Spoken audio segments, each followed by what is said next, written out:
Hello and welcome to Locked On Monday Night Raw. A hockey game broke out at the fight last night, so I figured we should probably talk about that because it was a lot of fun. The Blue Jackets did every crime. Let's unpack.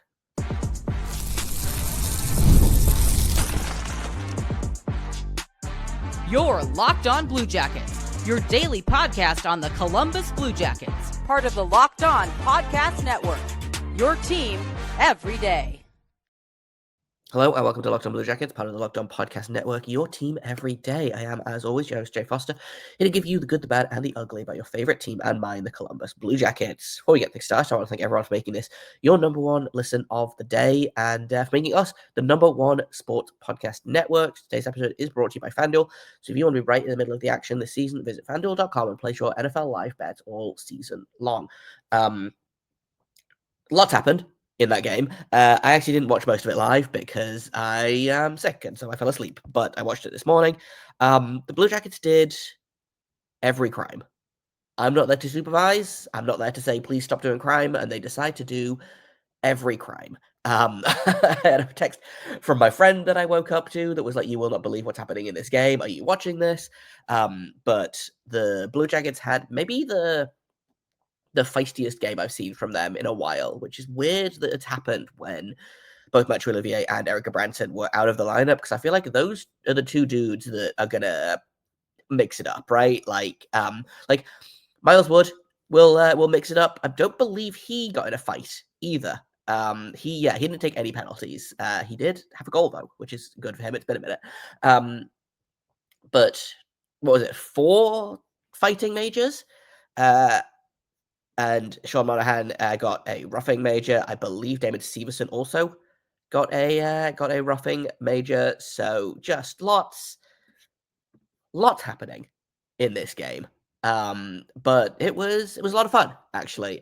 Do I think it was the prettiest game that the Blue Jackets played? No, but it was a game that maybe they needed to play. And you know me, if you're an everyday, you've been here for long enough, you know that I am not a huge fan of fighting in hockey, especially, just kind of like pointless fighting. I wouldn't necessarily argue that the fights in this game were pointless, It wasn't a case of, they had a chat at warm-ups and decided to go halfway through the first period. I think these were like emotionally charged fights for the most part.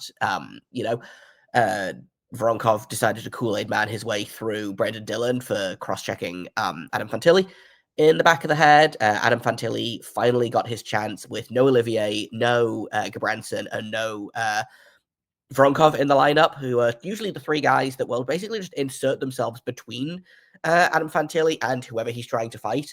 Adam Fantilli was like, oh, I have no chaperone. I have no babysitter. I'm going to fight anyone. So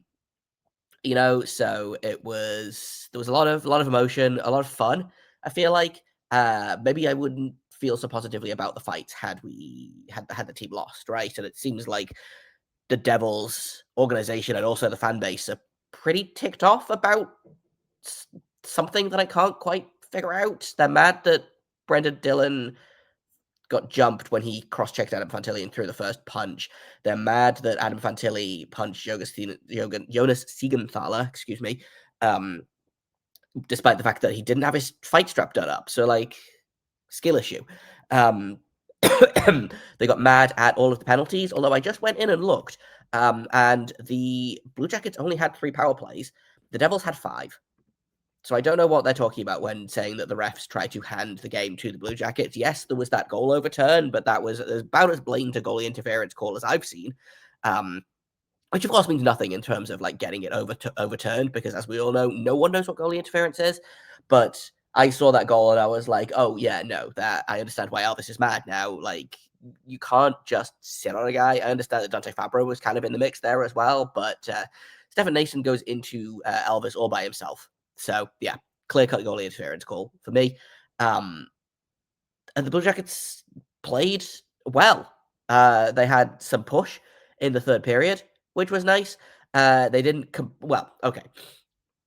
They didn't have a lot of push. They got outshot 9-6 in the third period, but they didn't completely turtle. They put effort in the third period. If I pull up they had 13 shot attempts in the third period, which is honestly for this team pretty good. New Jersey, I think, played very well. Didn't get the goaltending they needed. Blue Jackets got great goaltending from Elvis Merzlikins. I don't know what the numbers are, if I can pull those up real quick. So Elvis should have allowed 4 goals, and he allowed 3. And then the Blue Jackets should have scored 3 goals and actually scored 5. So not a great night for Jake Allen. Pretty good night for Elvis, especially considering he had a pretty rough start to the game. What was it? Goals on the first 2 goals on the first 3 shots, I want to say, the first 3 or 5 shots. And I obviously I didn't watch the game live, but I did wake up to some Twitter notifications of people being like, "Oh, here we go again." But I thought he pulled it back. I thought he pulled it together, and he made some really, really excellent saves. Like, again, the Blue Jackets kind of, I don't know what it is about the empty net goal that makes them unable to hit it, because they don't seem to have any problem hitting the net when there's a goalie in, and sometimes the goalie leaves and they're like, "Oh, we don't know what to do anymore." So watching them try and fail to score an empty net goal for, I think, 4.5 minutes was kind of frustrating, but they didn't allow a goal with the extra attacker pulled. And when the Devils, the Blue Jackets were up 4-2 after going down 2-0, which is great. The Devils pulled one back on the power play, which I want to talk about that power play in a second because it was real weird. And then Miles Wood scores like a minute and a half later to basically ice the game. So, not a case of they didn't blow a 2-goal lead, which is incredible. They thought about it, but they didn't. Miles Wood was like, absolutely not. I'm not doing this again. I will just go ahead and score a goal. How about that? Incredible what happens when you try to score goals in the third period instead of playing like you're on the penalty kill for like 24 minutes, right? Which is kind of what they've been doing for the past, God, it feels like the past 17 straight games, which might not be accurate, but that's what it feels like, I do want to talk about the power play, or the penalty kill for the Blue Jackets specifically, because it made no sense to me in terms of the power play looked terrible for the Devils, but also they somehow scored 2 goals. So I want to talk about that in just a second. I also want to talk about Sean Monahan, who I guess heard me talking smack about him in yesterday's preview. So we'll talk about that as well in just a second here on Locked On Blue Jackets. First, I'm going to tell you about FanDuel. NFL Sundays move fast. One big play, and suddenly everything feels different. That's what makes live betting with FanDuel so exciting. You're not just watching the game, you're reacting to it in real time. With FanDuel, you can place bets as the action unfolds, every drive, every momentum swing, every highlight moment. And live betting is best when the game starts to shift. A receiver gets hot, a defense tightens up, the momentum flips after a turnover, and FanDuel lets you jump right into the moment. Their live spreads and money lines adjust instantly. The player props update as guys are heating up or cooling down, and you can bet next touchdown scorers, drive results, totals, and more, which keeps you locked into every snap, every drive, every possibility. So if you want to be right in the middle of the action this season, visit FanDuel.com and place your NFL live bets all season long. FanDuel, the game moves fast, and so can you. Welcome back to Locked On Blue Jackets. Let's talk about the penalty kill or the Devil's power play, whichever one you like. Because obviously, I kind of, so before watching the game, I flipped through the little stat sheet that NHL.com spits out and was like, oh, okay, the Blue Jackets scored a power play goal. They went 1 for 3. Great, that's more than expected, quite frankly. But they went 2 for 5. No, the Devils went 2 for 5 on their power play. Excuse me. So a 60% penalty kill rate for the Blue Jackets, which is not ideal, right? But I feel like the Blue Jackets wouldn't like, and maybe this is an eye test versus stats thing, but like I feel like there were a ton of like odd man rushes or like 2-on-1 short-handed breaks that the Blue Jackets had during the Devils power plays. Obviously, again, they scored 2 goals on their 5 power play attempts. 2 goals on if I can pull it up, 2 goals on 4 shots, which is obviously not ideal, but also holding them to 4 shots in 5 power plays seems pretty good. Now, some of those power plays were truncated, right? Some of them were after a 4-on-4 or before a 4-on-4. A lot of penalties in this game, right? So I understand that there was some wonkiness to, getting cohesive power play units going. The Blue Jackets seem to be doing something new and exciting with their power play by putting Denton Mateychuk on it, which is something I've been saying for, it feels like months. right now. And lo and behold, you put Denton Mateychuk on power play 2, and a power play 2 unit scores a goal. What a concept.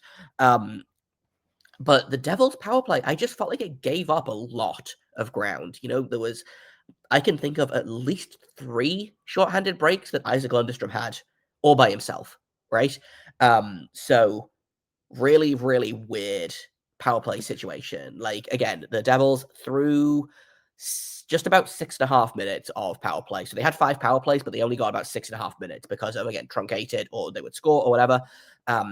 8 shot attempts over 6.5 minutes, 4 actual shots. So not even like, for me anyway, what I would like to see on a power play is, and obviously this doesn't always happen, but I would like to see an average of a shot a minute.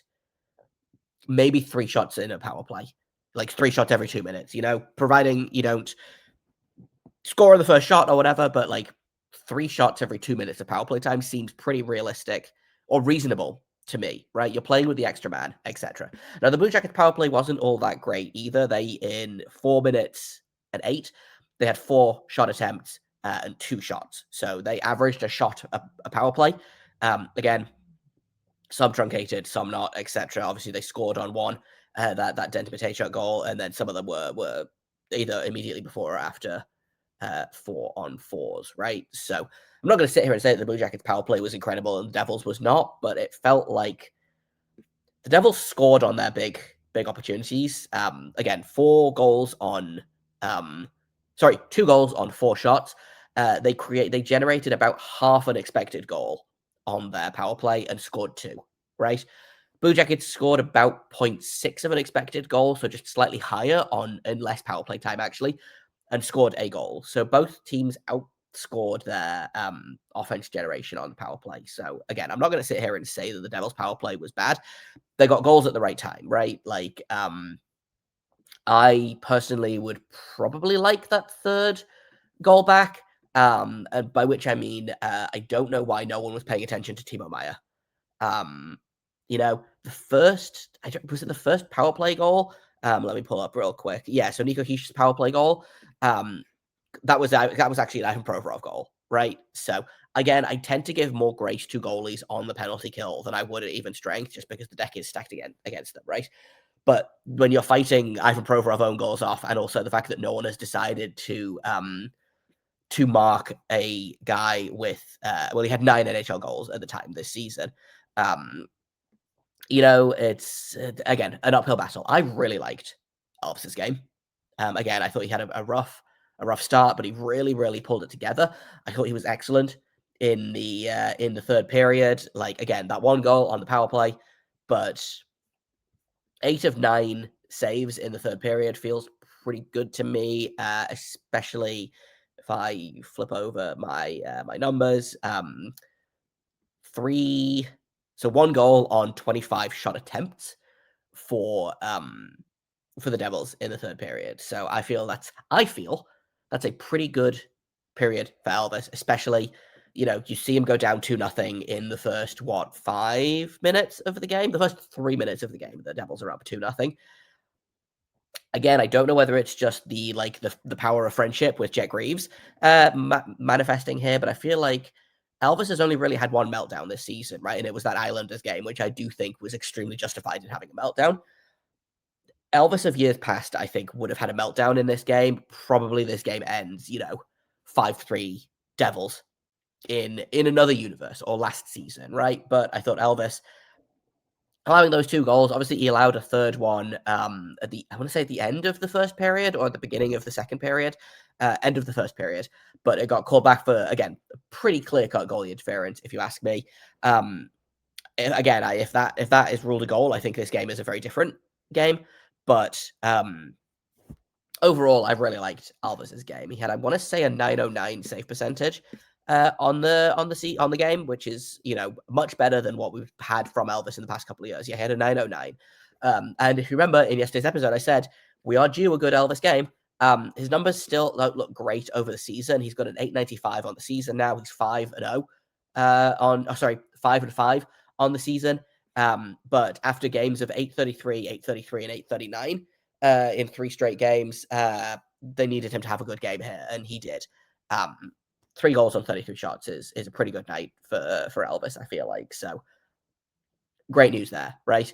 I also wanted to talk about, well, first of all, I was going to talk about Sean Monahan, but I think that's going to take much longer than the 2 minutes I have left before I got to go to break. So what I want to talk about was really interesting is I was looking at the forward lines to see who had a good night and who didn't.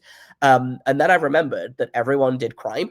And so basically the only line that was together the entire game, I think, was the Coyle line, because Wood didn't take any penalties, Lundstrom didn't take any penalties, Coyle didn't take any penalties. So, I think every other line, so Sillinger had 2 minutes, Voronkov had 10 with his 2 fighting majors, Adam had 5 and 2, Monahan had 4 penalty minutes, and then Aston Reese, Pinelli, Chidikov, Johnson didn't take any penalties either. I want to pull one out, actually, while I'm talking about penalties for Zach Werenski's perfect streak of no penalties this season. They finally got him. What was it, 27 games in? This was game 27, I want to say, or 28 potentially. It took him over a quarter of the season before he finally took a single penalty, which is, RIP to his Lady Bing candidacy, I guess, but it's a really, really remarkable streak. Anyway, the point I want to make here is that the numbers don't look great for basically any of the Blue Jackets lines beyond that third line. They were 7-7 in terms of shot attempts for or against. They were 3-1 in terms of shots. The fourth line did okay when they were together. They only played 3.5 minutes together, but they outshot the Devils 2-1 in those minutes. The Fantilli line wasn't great, but they only played 6 minutes together the entire game. I think Chinikov got bumped up, Ken Johnson got bumped down. There was a minute and a half where Brendan Gaunce was on the second line with Cole Sillinger and Sean Monahan, which again I assume was penalty related potentially, or Luca Pinelli just taking a seat for a minute. He didn't have a great time on the second Devils goal, which again it's his third NHL game. Wasn't a great look. Take it, learn, move on, right? I don't think he got a ton of ice time altogether after that. If I could pull up the shift chart, Luca Pinelli basically got, after the first period, I think got 4 shift total. He got 1 shift in the third period, so didn't see a lot of ice time, which again probably was a combination of that turnover and also the fact that everyone was in the damn box, so they had to shuffle some things up. So I'm not going to read too much into the line combinations, what they did do, what they didn't do, just because they got basically apart from that third line, they got basically no time to do anything. Individual numbers, Igor Chinikov had a great night. The Severson Mateychuk pairing had a great night. Zach Aston Reese in his 7 minutes came out dead even, 3 shot attempts for 3 against. Everyone else was under 50%. So rough night for Monahan, who got outchanced 5-13. Rough night for Fantilli, who got outchanced 12-18. Zach Werenski had a rough night. They didn't create a ton. The bottom 6 was fine. The top 6 had a kind of a rough night. But again, I'm kind of willing to chalk this up to penalty weirdness and the fact that no one ever really got anything going because everyone was trying to fight everyone all the time. That being said, let's take a quick break and let's talk about Sean Monahan because he looked like a different player in this game. So we'll do that in just a second here on Locked On Blue Jackets. First, I'm going to tell you about Drip Drop. When I'm hydrated, everything just works better. My focus, energy, mood, even my skin. And that's why I've been using Drip Drop. It is doctor-developed hydration that keeps me running at full power no matter what my day looks like. And it's not your average sports drink. It delivers 3 times the electrolytes and half the sugar of leading brands using a science-backed formula trusted by medical professionals, firefighters, and over 90% of top college and pro teams. I am chugging the Drip Drop like there is no tomorrow right now because I'm sick, and getting some salt in there in my diet is I don't want to eat, so Drip Drop is doing the sodium for me, the electrolytes. I feel much better after I've had a big old glass of Drip Drop, which is great for me personally. And right now, Drip Drop is offering podcast listeners 20% off your first order. Go to dripdrop.com and use promo code LOCKEDONNHL. That's dripdrop.com, promo code LOCKEDONNHL for 20% off. Stock up now before the heat hits hard and keep your body and mind performing at their best with Drip Drop. Welcome back to Locked On Blue Jackets. Let's finish off by talking about Sean Monahan, who I kind of was very uncomplimentary of in yesterday's little preview, where I basically was like, sit the man. He's an active detriment to the team. He was directly responsible for both of the last game-winning goals for the other team. So he was directly responsible for the game-winning goal on the Leafs and also the game-winning goal against the Penguins, or the game-winning goal for the Penguins and for the Leafs. And again, I was texting my friend about this, and she was like, yeah, like, is 60% of Sean Monahan really better than 100% of Luca Del Barbaluz at this point? And I guess Sean Monahan heard us talking smack, because I thought he had a great night. He looked more like himself. Again, didn't get the possession numbers necessarily, but 2 goals speaks for itself, right?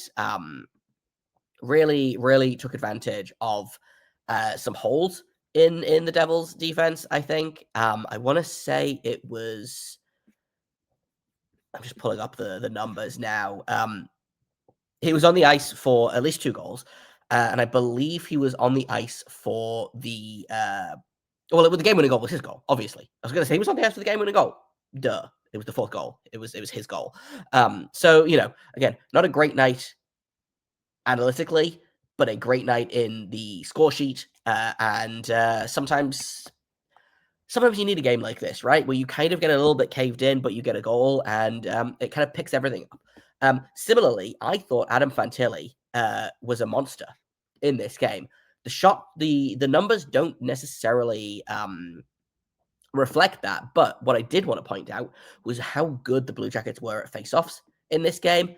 Now, I know that, so I like to use hockeyviz.com for my stats. I know that Micah, the guy who runs that site, does not particularly buy into the number of the significance that faceoffs have in terms of possession or offensive generation, right? However, the Blue Jackets won 64% of their faceoffs, which is the most dominant I think the Blue Jackets have maybe been ever. Maybe not ever, but Charlie Coyle came in at 64%. Isaac Lundstrom came in at 50%. Sean Monahan at 63%. Adam Fantilli won 70% of his draws, which is just so impressive. If I can pull up, let's see if I can find it. Here we go. Yeah, he was great, and especially in the offensive zone, he won 80% of his faceoffs in the offensive zone. You can't really, you can ask for 100%, but you're not going to get it, right? But I thought he had a great night. He had 3 shots on goal. Again, the power play, the face-off numbers speak for itself. He's on a little bit of a dry streak right now. Doesn't have a point in his last 4 games, but hopefully when Marchenko comes back, that will start to right the ship a little bit. I like that Voronkov, Fantilli, Kent Johnson line. I don't think the coach likes it much, which is why as soon as the going gets tough, Ken Johnson gets scratched. Not scratched, but bumped down the lineup for literally anyone that's not Ken Johnson. But I think Marchenko coming back will solidify that a little bit. And I'm not saying that Adam Fantilli can't succeed without Marchenko, but I think, again, you play the players that work well together, right? And Adam Fantilli and Kirill Marchenko work well together. So I thought Adam Fantilli had a good night, gave up a little bit, but created a lot. And he got his first career fight, which good for him. Very, very stressful for me because, frankly, I think he needs those hands to score goals and not to punch. But he was really pleased with himself, and I think he's been trying to do this for 3 years, and he always gets Eric Branson will come along and just yoink him out of the scrum by the back of his neck, which is very entertaining. But as soon as there was no Gabranson, there was no Olivier, and usually Voronkov comes in like the Kool-Aid man if anyone basically gets anywhere near Adam Fantilli. But with Voronkov in the penalty box, Adam Fantilli, I think, was like, this is my moment, and I'm going to take it. And take it, he did. It's tough to say how well he did because I think it was a fairly uneven fight on account of how Siegenthaler didn't have his fight strapped on up, which, again, skill issue, man. Learn how to put a jersey on, and maybe you won't get tossed from the game. But a very energetic night from both teams. Blue Jackets, great to get the win. Great to snap that losing streak. Now they get a couple of days off. I don't think they play again until Thursday against the Red Wings.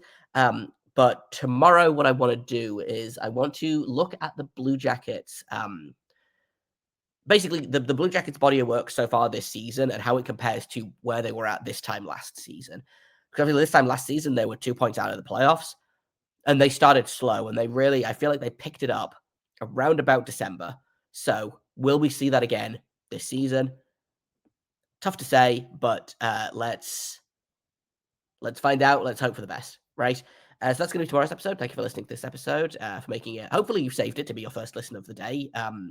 Despite the fact that I am a couple hours late getting the podcast out, but I appreciate y'all. Thank you for being everydayers, and keep your eyes peeled on social media sometime next week, because there's something very exciting coming. So keep your eyes on Twitter, Instagram, etc. For a big and fun announcement. I've been Jay Foster. You can find me on Blue Sky at JAKOBFORSTER. You can find the show at LO_Blue Jacket on Twitter and LO-Blue Jackets on Blue Sky. Thank you once again for listening, and until tomorrow, make sure you stay locked on.